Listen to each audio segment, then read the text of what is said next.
Meanwhile, for the first time this school year, a new rule is in place across South Carolina that regulates which books are allowed in public schools. But some teachers say they're facing an unreasonable amount of work because of how some districts are interpreting the new requirements. Our State House reporter Mary Green has those details for us tonight.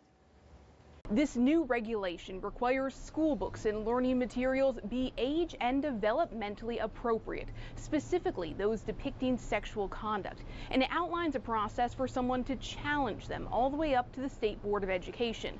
But teachers say some districts' implementation of this new rule goes unreasonably beyond what's now required. This is going too far. Patrick Kelly with the Palmetto State Teachers Association recently brought this request to the State Board of Education, asking them or the Department of Education to send some clarification to districts on what is and is not required under the new statewide regulation.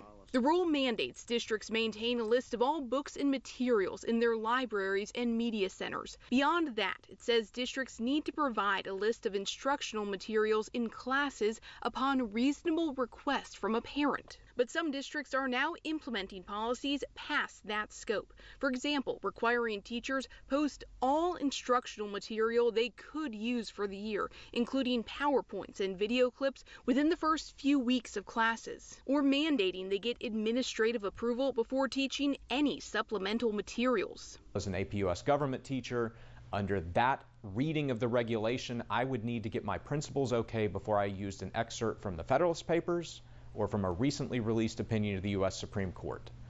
That is frankly a waste of my time as a teacher. Lexington Richland School District 5, where the supplemental materials policy is in effect, claimed at a recent school board meeting that they're compelled to do this because of the new statewide regulation. Teachers over the years collect a lot of supplemental. I mean, if you've been teaching for 25 years, you got file drawers full. They have to get all that approved. According to the law, yeah. Yes, they do. A memo the Department of Education sent to districts in late June says no district or school board is required to review existing instructional materials preemptively, though adding districts can do this if they choose. And certainly doesn't say that you need to have an administrative pre-approval process.